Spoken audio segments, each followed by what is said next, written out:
Bismillahirrahmanirrahim. Assalamualaikum warahmatullahi wabarakatuh. Waalaikumsalam warahmatullahi wabarakatuh. Alhamdulillahi rabbil alamin. Amarna bitihadi wal i'tisam bihablil matin. Ashhadu an la ilaha illallah wahdahu la syarika lah. Iyyahu na'budu wa iyyahu nasta'in. وأشهد أن سيدنا محمدا عبده ورسوله المبعوث رحمة للعالمين اللهم صل وسلم وبارك على سيدنا محمد وعلى آله وصحبه أجمعين أما بعد.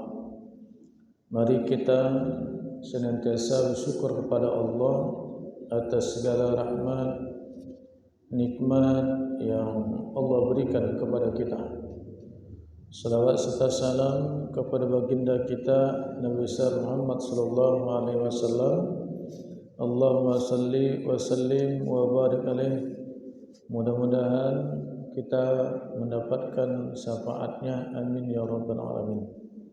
Yang kita hormati, yang kita muliakan orang tua kita, bapak ibu, saudara sekalian yang rahmati Allah Subhanahu wa taala.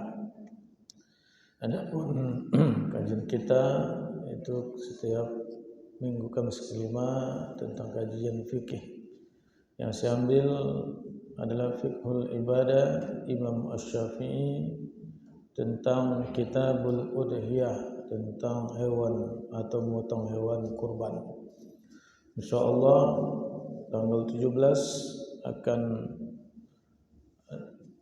melaksanakan Idul Adha dan juga hari-hari tasyrik 11, 12 serta 13. Bapak Ibu saudara sekalian yang rahmati Allah Subhanahu wa taala. Apa itu udhiyah? Apa itu hewan kurban? Hewan yang dipotong pada hari Idul Adha dan pada hari tasyrik. Hari tasyrik 11, 12, 13 Zulhijjah, dan itu juga diharamkan oleh Allah Subhanahu wa taala orang melakukan ibadah puasa. Karena waktu itu adalah untuk makan, untuk minum dan untuk bertakbir kepada Allah Subhanahu wa taala. Makanya bukan pada hari raya saja untuk bertakbir, tapi 11, 12, 13 Zulhijjah juga kita melaksanakan takbir. Tapi batasnya asyar pada tanggal 13. Namun kadang banyak juga dengar masjid-masjid maghrib malam ke-14 pun masih takbir orang itu. Masih takbir. Ini harus paham dalam fikih mereka. Bapak Ibu yang rahmati Allah, dalil memotong hewan kurban yang ayat yang sering kita baca, fasholli li rabbika wanhar, yaitu dirikan salat karena Tuhanmu dan melaksanakan ibadah kurban dan berkurbanlah kamu. Rasulullah sallallahu alaihi wasallam, kata Anas bin Malik, beliau berkata, doa Rasulullah sallallahu alaihi wasallam bikabsaini amlahaini akronaini. Nabi itu berkurban dengan 2 ekor kambing kibas yang berwarna putih dan bertanduk. Itu diantara keutamaan. Ya, Nabi berkurban dengan 2 ekor kibas yang warna putih dan bertanduk. Nanti ada warna-warna yang disyariatkan dengan urutannya. Bertanduk. Maka aku melihat Rasulullah SAW meletakkan kaki pada sisi kambing tersebut dan membaca bismillah, bertakbir, kemudian meletakkan tangannya untuk menyembelih hewan kurban tersebut. Nah, itu secara adab menyembelih hewan kurban. Kecuali unta. Unta itu tak bisa dibaringkan, tak bisa. Maka unta itu caranya apa? Dalam keadaan berdirilah unta itu disembelih. Unta itu lehernya panjang, maka disembelih. Nah, itu. Tapi pisaunya pisau tajam. yang pula pakai pisau cutter, pisau lipat, tak mempan itu, pisau yang tajam. Apa keutamaan orang melaksanakan ibadah kurban? Ma'amila adamiyun min amali yaumin nahar. Maka amalan anak Adam pada hari raya Idul Adha ahabba ilallahi min ihraqid dam. Yang paling Allah sukai adalah mengucurkan darah, yaitu melaksanakan ibadah kurban, mengucurkan. Wa innahu la ya'ti yaumal qiyamah fi farsihi bi quruniha wa ash'ariha wa azlafiha. Maka nanti di hari kiamat akan datang tanduk-tanduknya, akan datang bulu-bulunya atau rambut-rambutnya, akan datang dengan kuku-kukunya juga. Itu akan datang nanti di hari kiamat. Sebagai apa? Penolong bagi kita, sebagai catatan amal ibadah kita.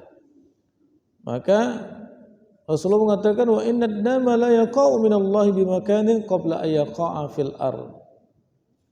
Sungguhnya darahnya itu memiliki kedudukan yang sangat tinggi. Darah ibadah kurban itu sangat tinggi. Di hadapan Allah sebelum jatuh ke tanah, darah itu belum sampai ke tanah, maka kata Nabi, fatibu biha nafsan. Luruskan niat. Luruskan niat. Baikkan niat kita itu.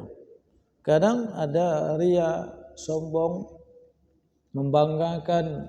Nih tengok lembu kami ni besar, tengok kunyumbang ini, tengok aku kurban ni. Itu ria.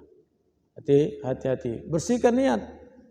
Nanti ada beberapa permasalahan, maka bisa berubah niat tadi untuk melaksanakan ibadah kurban.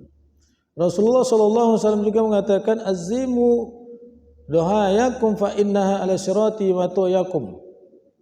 Agungkanlah hewan kurban kalian, maka sungguhnya ia akan menjadi tunggangan bagi kalian untuk lewat di atas syirat. Jadi apa? Agungkan. Agungkan itu ada dua cara. Yang pertama, cari hewan yang terbaik, ya, yang mahal, yang bagus. Yang kedua, ya, cara memotongnya. Cara memotongnya dengan menyembelih, itu secara syariat. Bukan dengan ditombak, bukan dengan dipanah, bukan dengan apa lagi? Disabit. Kalau orang-orang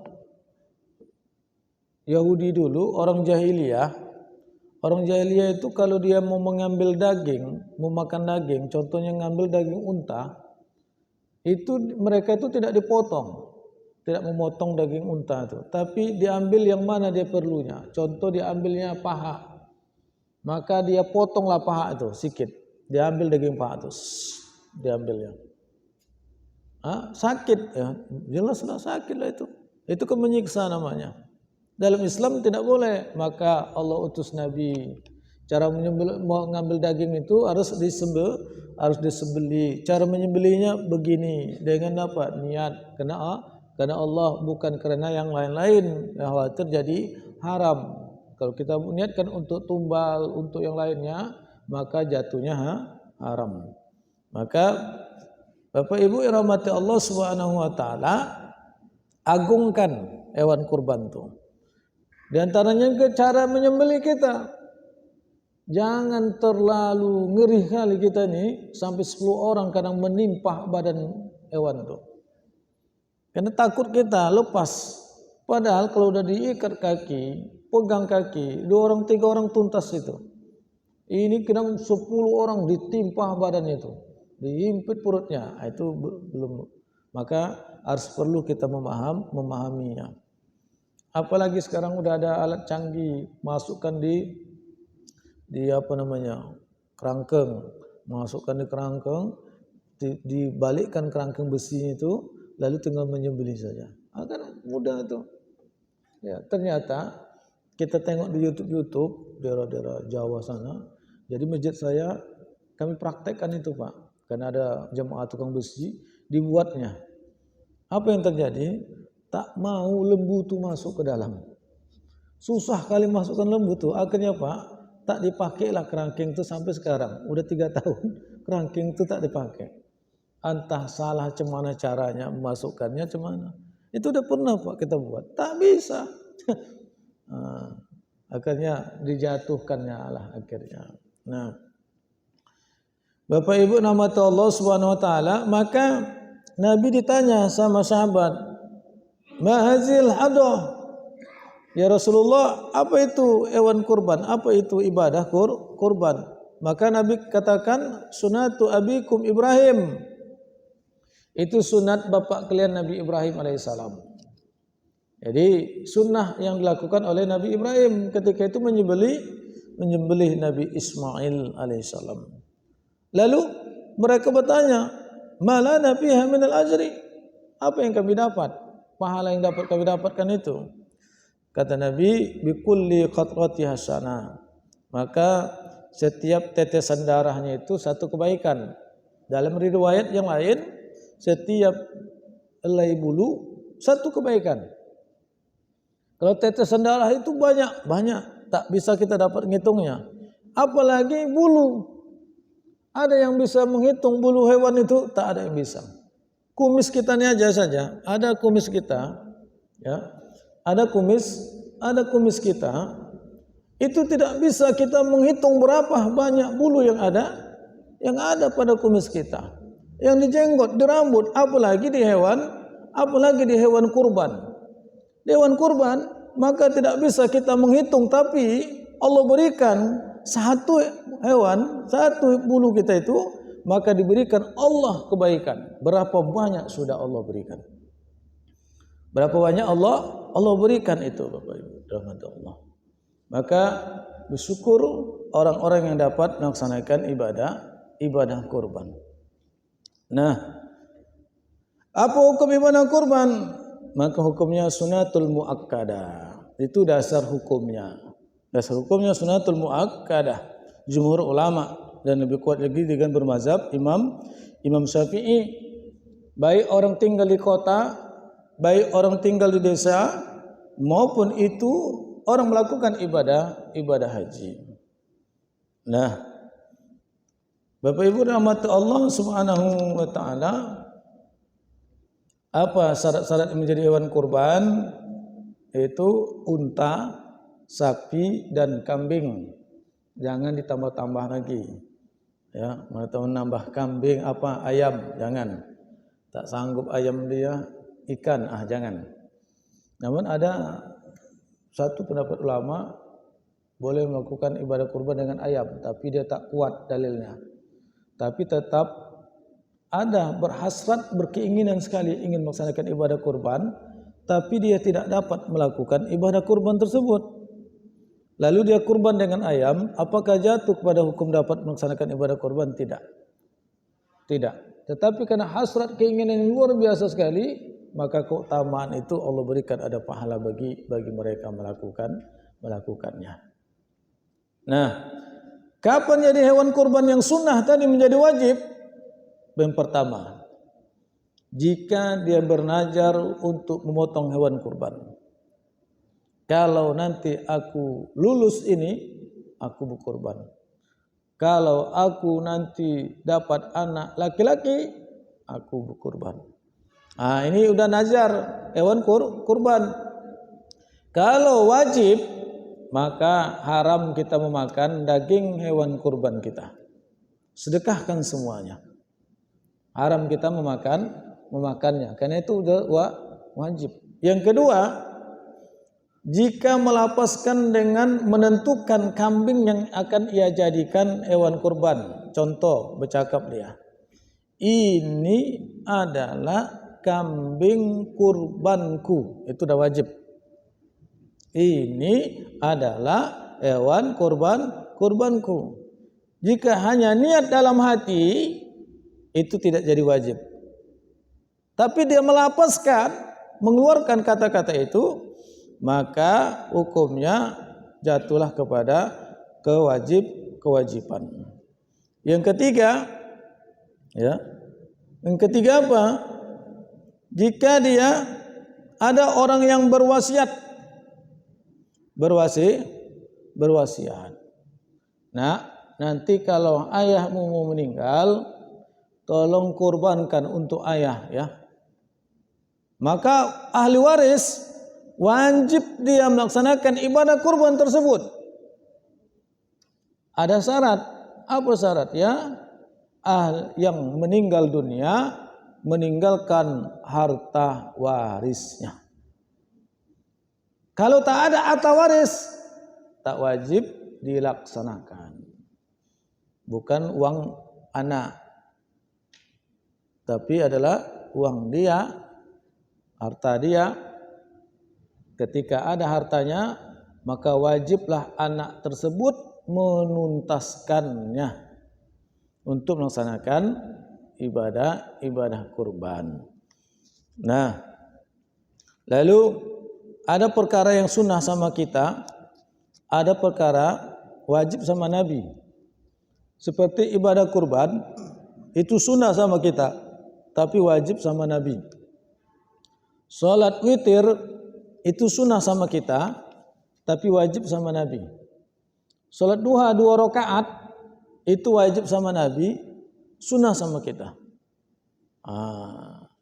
Sempat witir diwajibkan, selepas puasa udah tak ada lagi mungkin kita melaksanakan ibadah witir lagi. Hanya puasa saja. Selesai salat isya, tak kita melakukan salat witir lagi. Tinggal sudah. Ya. Nah, maka apa? Bapak Ibu yang dirahmati Allah Subhanahu wa taala. Kapan waktunya memotong? Pendapat yang kuat mazhab Imam Syafi'i, waktunya dimulai dari hari raya Idul Adha, yaitu setelah terbitnya matahari dan setelah berlalunya waktu yang cukup untuk sholat Idul Adha 2 rakaat. Nah, syarat orang yang melaksanakan ibadah kurban beragama Islam. Beragama Islam itu pada kurban. Ada orang kafir ngasih, nah ini untuk kurban kami. Contohnya, ada kadang ngasih ke masjid ke apa, 1 ekor kambing, 1 ekor lembu kasihnya. Apakah itu jatuh kepada hewan kurban? Tidak. Ya, sedekah. Apakah itu bisa dikategorikan pembagian sepertiga? Tidak. Kalau kita mau sedekahkan semua, kita sedekahkan nggak apa-apa. Nggak ada hitungan sepertiga yang orang kafir yang memberikan hewan itu. Jadi tak jatuhkan hewan kurban. Balik, berakal, bukan budak, merdeka dia. Dan memiliki kemampuan untuk berkurban. Maka Nabi betul-betul marah orang yang dilapangkan, luaskan rezekinya, tapi dia tidak mau berkorban. Marah betul Nabi. Jangan dekati tempat sholat kami ini. Marah Nabi. Kita punya kemampuan, tapi tidak mau melaksanakan ibadah kurban. Nah, jadi hewan kurban tadi sudah disampaikan dengan usianya. Kalau unta itu 5 tahun atau lebih, sempurna 5 tahun atau lebih. Sedangkan sapi itu 2 tahun atau lebih. Kalau kambing ada 2. Yaitu kalau kibas itu 1 tahun atau lebih. Itu kibas. Kalau kita sini apa namanya Pak? Biri-biri ya. Biri-biri. Sedangkan kambing kacang itu kambing apa kita? Yang kambing biasa. Ya kan? Itu apa? 2 tahun atau lebih. Kenapa biri-biri setahun aja? Memang bawaannya besar badan itu. Apalagi bulu-bulunya tuh tebal. Nah, ini bagian usianya. Nah, lalu ada juga sunnah-sunnah terdapat pada hewan kurban dari segi banyaknya daging. Maka diutamakan unta. Tak dapat motong unta, lembu. Tak dapat motong lembu, kambing. Itu yang terakhir. Lalu apa lagi? Warna. Kira-kira warna apa Pak? Yang paling afdal? Warna putih. Itu Nabi tadi bilang warna putih urutannya Pak. Yang pertama warna putih. Tak dapat warna putih, cari warna kuning. Tak dapat warna kuning, cari warna afro. Afro itu krim atau abu-abu. Tak dapat warna afro, warna merah. Tak dapat warna merah, warna balko. Itu warna putih dan hitam. Tak dapat warna itu, yang terakhir warna hitam. Ini syariat ini. Ternyata bukan orang saja yang tahu pandai memilih, tetapi secara syariat pun hewan kurban pun kita pilih pun begitu. Kita pun begitu, pilih yang putih dulu. Gitulah, mana tahu mau milih calon istri, pilih yang warna putih, tak dapat warna putih, kuning, tak dapat kuning, terakhir yang hitam. Jadilah yang penting manis kita bilang. Ternyata itu syariat. Ya kan? Ternyata syariat gitu. Pilih dulu lembu putih. Tak dapat putih warna kuning. Tak dapat kuning cari yang abu-abu. Tak dapat abu-abu warna hitam putih. Tak dapat hitam putih merah. Tak dapat merah hitam. Apa hikmahnya kok ada warna seperti itu? Yang pertama, lita'abbud, yaitu penghambaan, menjalankan syariat. Itu syariatnya. Lalu apa lagi? Lihusnil manzar. Apa itu? Enak ditengok, indah ditengok. Itu malah. Yang putih indah ditengok, yang hitam agak kurang yang ditengok. Itu ternyata syariat itu. Apalagi ditibil lahim. Yang putih itu apa? Enak dagingnya. Enak daging yang putih ketimbang yang hitam. Enak yang putih ketimbang yang hitam. Nah, jadi berapa kali saya sampaikan sama BKM diusahakan, panitia usahakan cari warna putih. Kalau tak dapat warna putih, warna ini. Jadi kalaupun berbeda warna, lalu jemaah itu tahu keutamaannya, lalu dia dapatlah warna yang bukan warna putih. Ini hati-hati, bersihkan niat. Memang panitia, tahulah panitia dia kelompok satu. Jelaslah nanti lembunya yang besar, nanti lembunya yang cantik, yang bagus, yang putih. Itu kata yang kurban jemaah. Jadi saya sampaikan kepada jemaah, panitia ini pun pening kepalanya, Bu, Pak. Kenapa pening?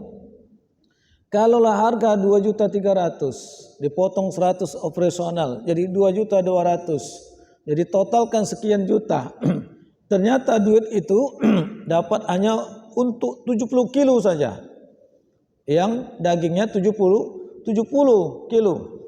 Lalu di tempat peternakan itu tak semuanya dapat 70.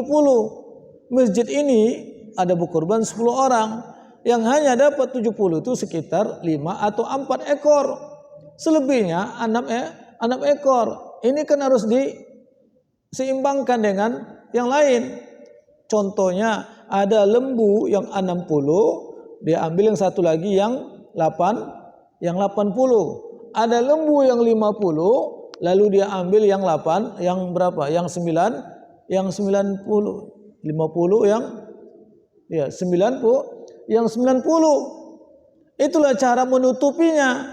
Ternyata ketika kita kurban, dipanggil nama kita karena disunahkan menyaksikan hewan kurban kita, dan disunahkan ketika disembelikan hewan kurban itu kita menyaksikannya. Maka apa? Merepet kita. Aku kok lembu kami kok kurus pula tuh, yang kecil yang 50 kilo itu kecil itu 50, tengok ini tuh 90 tuh.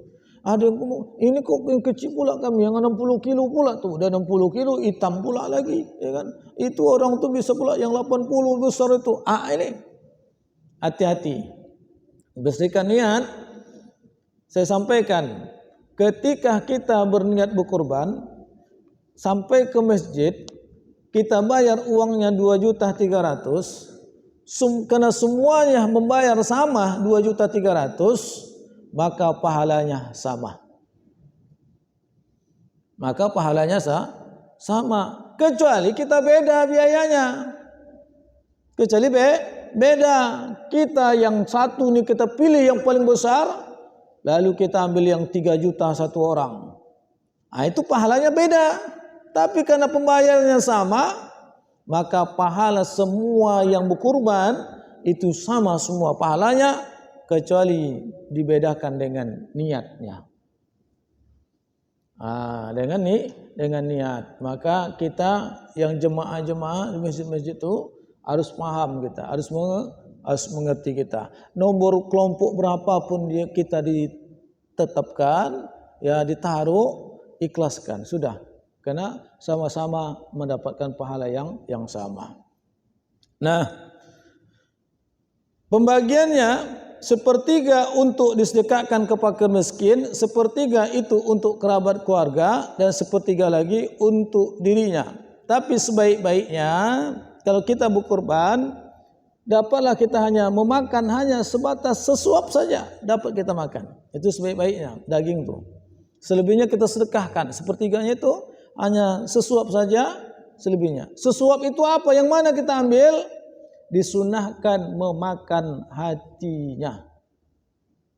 Hati, makan hati. Kenapa disunahkan makan hati? Karena nanti di surga pertama sekali dihidangkan, ya, itu adalah hati ikan. Hati ikan. Jadi makan hati maksudnya bukan makan dalam hati kita. Hati kurban itu kita makan. Sempat kita makan hati pula kawan kita. Nah itu sunahkan sesuap, dan sesuap itu adalah makan hati, karena di surga nanti penduduk surga adalah itu pertama sekali dihidangkan oleh Allah adalah hati ikan. Enak pasti, dan makanan surga itu pasti enak. Nah, apa sunnah-sunnah yang orang melaksanakan ibadah kurban? Disunahkan bagi yang ingin berkurban agar tidak mencukur rambut, kukunya, dan juga anggota tubuh yang lainnya di hari pertama masuknya 1 Zulhijjah sampai selesai ibadah kurbannya. Kalau dia melaksanakan ibadah kurbannya itu pada tanggal 13 Zulhijjah, bukan pada 10 Zulhijjah, tunggu dulu sampai dia melaksanakan kurbannya. Ditunggu dulu sampai ibadah kurbannya.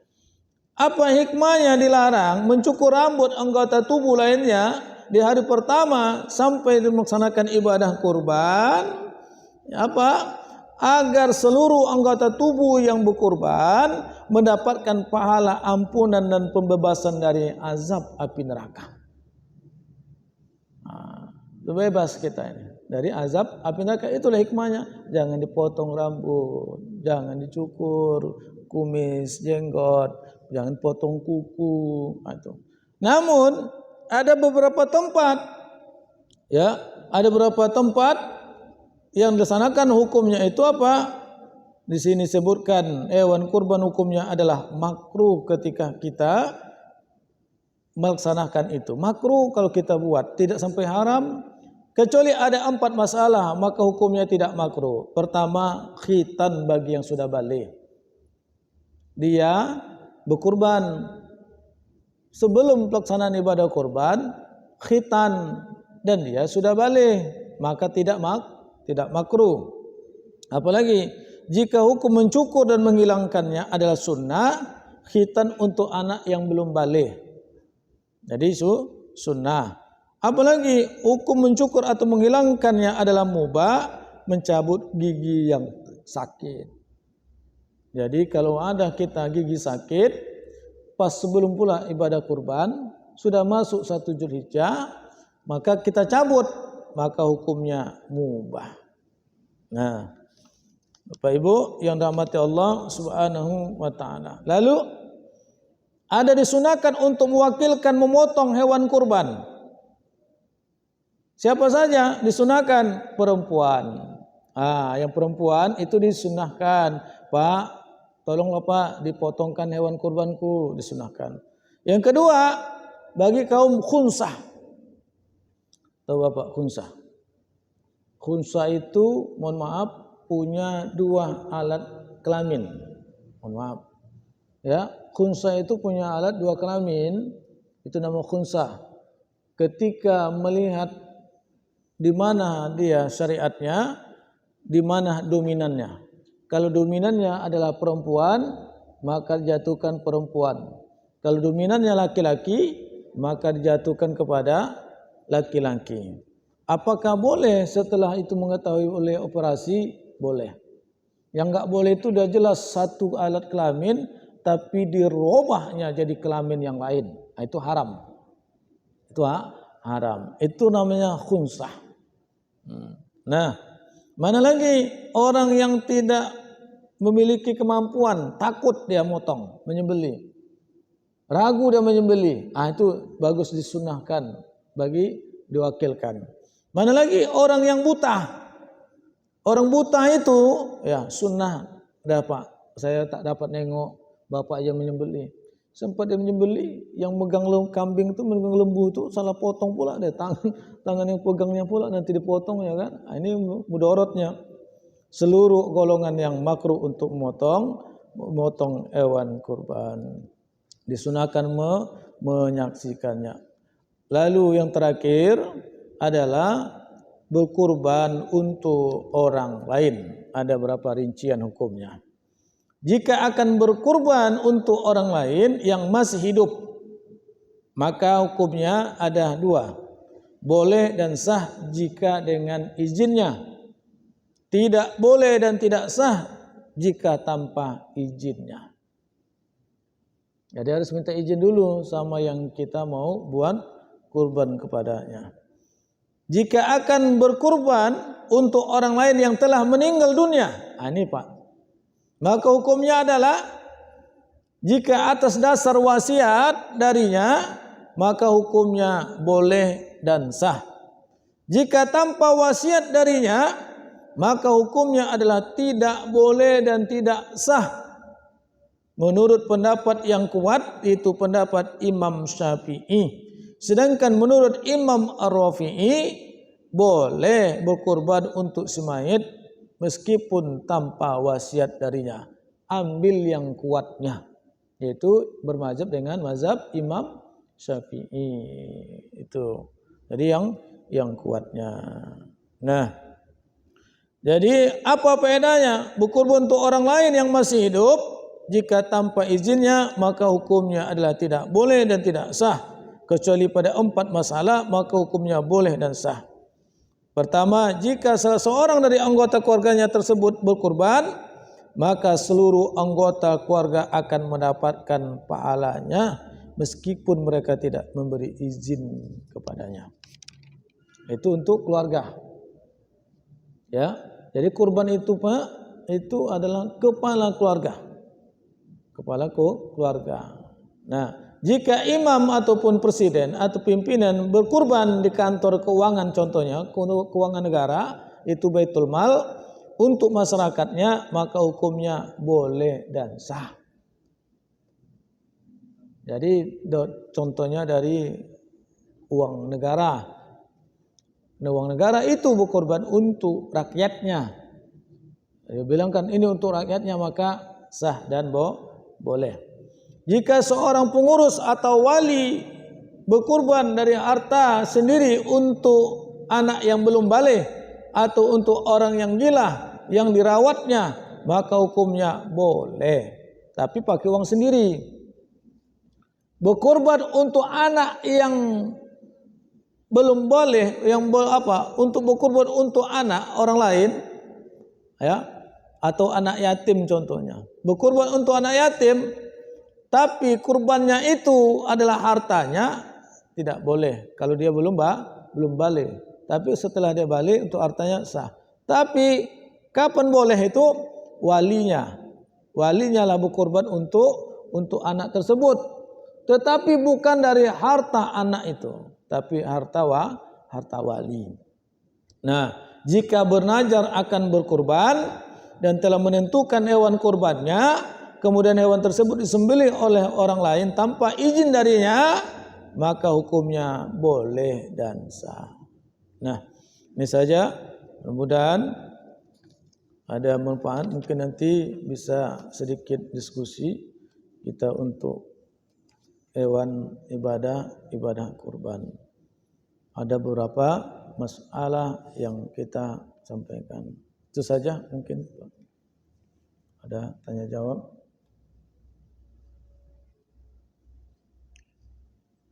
yang akan persilakan kepada Bapak Ibu jemaah bagi yang ingin bertanya, yang bertanya seputar kajian Mas berkorban, kami persilakan.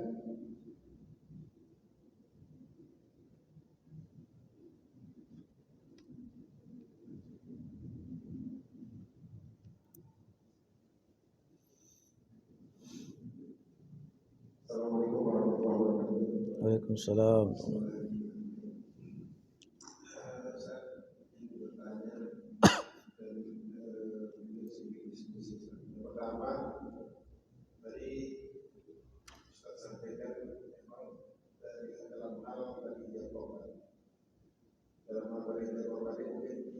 Sebagai orang yang ikut berkorban dalam panitia itu, mungkin saya setuju dengan pendapat Ustaz.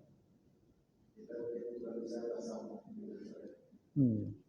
tapi mungkin dari sisi panitia, jadi saya kira kurang tepat kalau kita membuat seperti itu. Sebagai panitia, mungkin kalau kita tidak harus memaksakan diri untuk membeli dari satu tempat. Betul.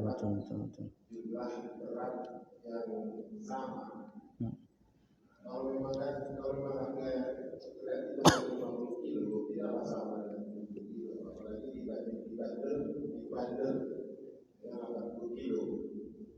Jadi kalau saya sih mungkin lebih pada panitia yang seperti ini, mungkin dia harus mengembalikan uang itu kalau nilainya 50 kilo. Ada pengembalian asal pertanggungjawaban. Di akhir pelaksanaan kepada orang-orang yang berkorban. Itu pendapat saya satu. Jadi artinya tidak boleh disamaratakan sebagai panitia. Karena pasti walaupun katanya kita menjadi ikhlas, tapi hati tidak bisa bohong. Kita saksikan kecil nilai itu yang pertama. Yang kedua, mana yang lebih diutamakan? Kulit yang putih, tapi mungkin beratnya kurang. Harganya sama sama harganya. Iya. Tapi dia karena situ jual di pandi ya kan gitu kan. Ada yang putih, katakan beratnya 70. Ada yang hitam, beratnya 80. Iya. Kita pilih yang mana bisa? Harga sama.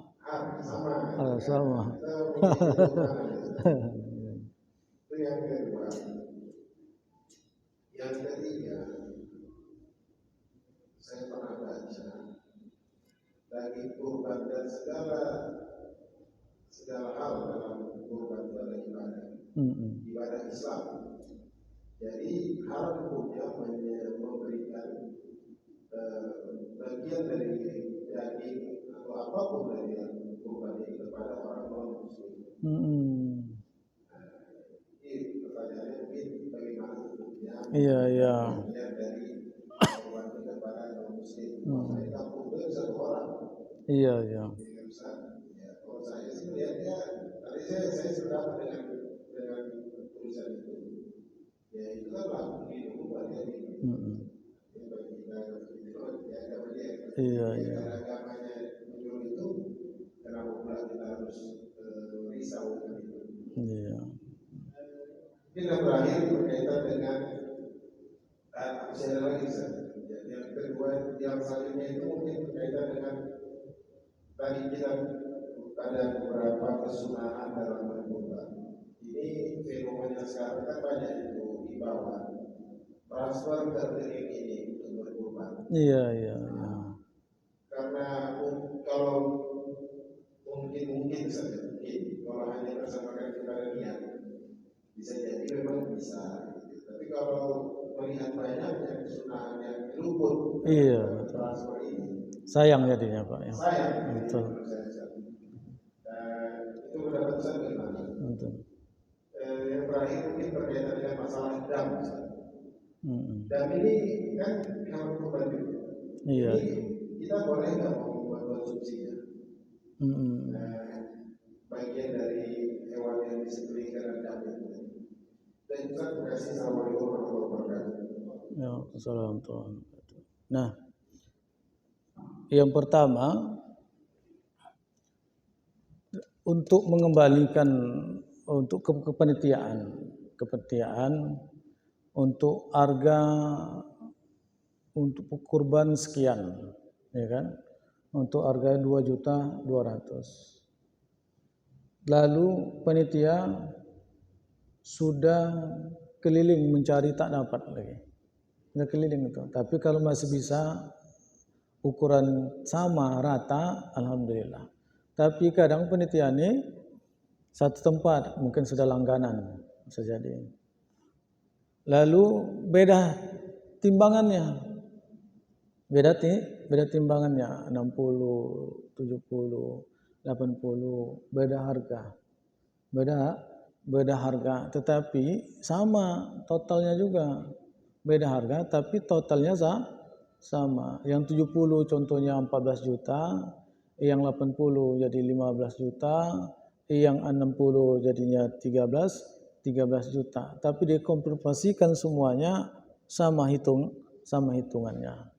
Ini secara syariat itu yang ditengok usia hewan kurban itu sudah mencukupi atau tidak.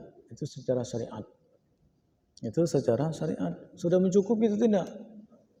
Kalau dia 60 sudah mencukupi, sudah bisa dilaksanakan ibadah kurban. Lalu ini tadi niat hati si kurban tadi niatnya. Kalau keadaan seperti itu, maka dia nengok kok besar begini begitu. Makanya saya berkali-kali sampaikan, panitia itu sudah bersusah payah mencari kurbannya untuk ibadah kurban masyarakat yang melaksanakan ibadah kurban.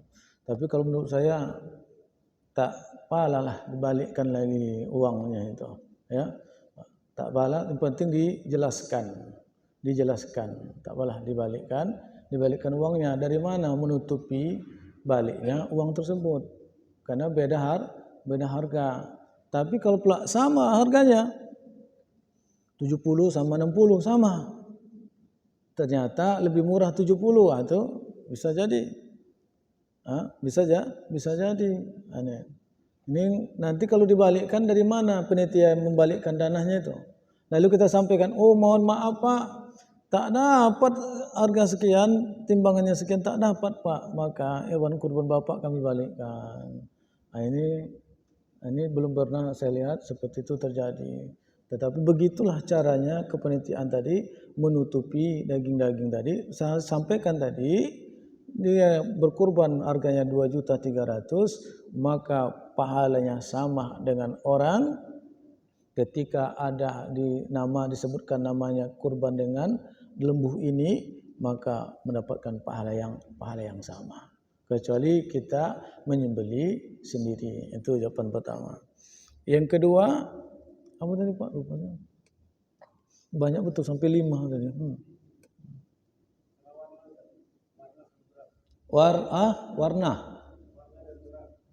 Warna dan berat. Ya. Kalau dia putih sama hitam, putih 70 kilo, hitam 80, maka melihat dalil ini menguatkan, ya, dalil ini bahwasanya warna yang urutan yang paling afdol warna putih, paling afdol. Dan ada juga hadis Nabi tadi menyebutkan memberatkan yang lebih utama itu apa? Mengutamakan memberatkan timbangan yang besar, yang besar. Nah, maka dua-duanya ini utama, tapi pilih yang mana lebih utama, Ustaz? Warna putih. Maka apa? Timbangannya lah yang dilihat itu lebih afdal. Timbangannya. Kesunahannya, kalau putih tadi warna itu kesunahannya, tapi keutamaan afdal mendapatkan pahala yang lebih adalah untuk timbangannya. Ambillah timbangannya yang besar, yang berat, harganya pun beda ataupun harganya sama, tapi ada keutamaannya, besarnya timbangannya. Itu yang kedua. Lalu yang ketiga, masalah apa tadi Pak? Lupa saya Pak. Ini hilang pula catatnya tadi.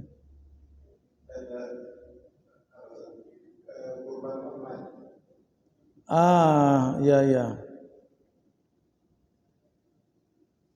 Korban online paling padilahnya sajalah. Keutamaannya yang banyak hilang. Keutamaannya pertama, keutamaannya itu menyaksikan, itu tak dapat kita, ya kan? Keutamaan itu yang lebih diutamakan, menyaksikan penyembelihan hewan kurban. Itu paling itu saja itu. Apalagi keutamaan yang hilang ke sunnahnya saja. Jadi afdolnya itu Nabi tadi mengatakan, Nabi itu berkorban 2 ekor kibas dan Nabi itu menyembelihnya sendiri. Dan juga ada hadis, jadi itu ada juga hadis mengatakan, wahai Fatimah, bangun, kau saksikan hewan kurbanmu. Itu menunjukkan sunnahnya untuk menyaksikannya. Makanya afdalnya itu memang itu dapat kita menyaksikannya. Kalau video call macam mana? Video call apakah sama dengan menyaksikan video call itu? Sama, dapat dikatakan menyaksikan, cuman tingkatan padilahnya beda Pak.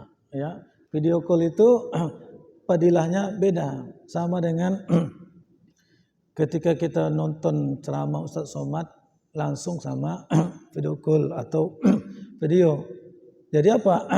Fadilah majlisnya itu hilang, tak dapat. Fadilah majlis taklimnya tidak dapat. Contohnya ketika kita menyaksikan Ustaz Somad langsung di tempat, itu dapat majlis taklimnya. Ketika kita menyaksikan melalui video, dapat majlis taklimnya tidak dapat. Fadilah majlis taklimnya. Sama dengan ketika kita langsung dapat menyaksikan, dapat fadilah kita menyaksikan pada tempatnya, karena kita berada di tempat di mana disembelihkan itu tadi. Makanya afdolnya itu apa? Afdolnya potong sendiri. potong sendiri. Terserah itu nanti dagingnya ke mana. Nah, lalu yang keempat tadi, daging orang kafir. Dagingnya itu orang kafir. Dagingnya untuk orang kafir. Secara syariat boleh memberikan daging kurban itu kepada orang kafir. Hukumnya boleh. Tapi secara afdol maka apa? Fakir miskin muslim, jiran tetangga, sanak saudara muslim, baru kita sendiri. Di situ ada yang namanya ziran. Ziran itu tergabung juga dalam non muslim. Boleh, maka hukumnya boleh memberikan daging hewan kurban kita kepada orang kafir. Nah, yang terakhir itu bayar dam.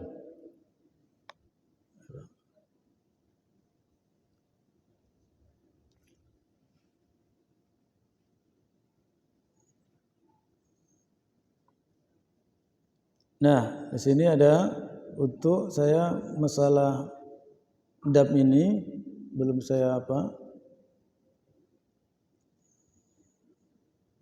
Nah, perintah membayar dam adalah kewajiban yang harus ditunaikan bagi jemaah haji yang melakukan haji tamattu, haji qiran dan atau karena melakukan beberapa pelanggaran wajib haji dalam memenuhi bayar dam. Maka kategorinya ada 4 kategori, takdir, tertib dan ta'dil, ta'yir dan ta'dil, serta ta'yir dan ta'dil. Maka haji tamattu adalah proses ibadah haji yang dilakukan dengan cara mendahulukan ibadah umroh daripada haji. Nah, lalu bagaimana perintah melaksanakan ibadah kurban? Menunaikan haji, berkurban dan membayar dam termasuk nusuk. Nusuk itu apa? Nusuk itu ibadah. Dalam upaya mendekatkan diri kepada Allah. Selama hidupnya Rasulullah tidak pernah meninggalkan ibadah kurban. Maka hukum berkurban adalah sunnah muakkadah. Sunnah muakkadah. Tadi pertanyaannya, kalau sudah dam apa boleh berkurban lagi ya Pak ya? Itu kan Pak? Apa dia berkurban? Maka dalil ini tadi menunjukkan orang yang sudah bayar dam maka disunnahkan lagi untuk melaksanakan ibadah kurban. Itu dia. Boleh dia makan dagingnya, daging Dam ini apa? Wajib atau tidak dia? Kalau dia wajib, maka tak boleh. Maka kalau wajib, kenapa dia wajib? Ada melanggar. Apakah dam itu hukumnya wajib dibayar? Wajib. Kalau wajib, maka tak boleh dimakan dagingnya. Maka boleh dia. Itu Pak, wajib. Lalu dia juga sunnah untuk melaksanakan ibadah kurban. Dan itu saja, mudah-mudahan bermanfaat bagi kita semuanya. Ada lagi Pak? Baik. Yang persilakan para peserta yang bertanya. Mari kita berdoa kepada Allah SWT. Na'udzu billahi minasyaitonir rajim. Bismillahirrahmanirrahim. Alhamdulillahi rabbil alamin wassalatu wassalamu ala asyrafil anbiya'i wal mursalin wa ala alihi wa sahbihi ajma'in. Allahumma ahyina bil iman wa amitna bil iman wa ansurna bil iman wa akhina al jannata wal iman. اللهم ثبتنا مع الإيمان وأخرجنا من الدنيا مع الإيمان وقدم لنا من الجن مع الإيمان. اللهم طول أمورنا وسد أسادنا ونور قلوبنا وثبت إيماننا وأحسن أعمالنا وواسع رزاقنا وإلى الخير قربنا وعن الشر أبدنا وعن هوزنا في الدين والدنيا والآخرة إنك على كل شيء قدير. ربنا اغفر لنا ولوالدينا ولجميع المسلمين والمسلمات والمؤمنين والمؤمنات الأحياء منهم والأموات إنك على كل شيء قدير. ربنا آتنا في الدنيا حسنة وفي الآخرة حسنة وقنا عذاب النار وقنا عذاب القبور وقنا عذاب المحشر يا عزيز يا غفار يا أرحم الراحمين. سبحان ربك رب العزة عما يصفون وسلام على المرسلين والحمد لله رب العالمين. تقبل الله منكم.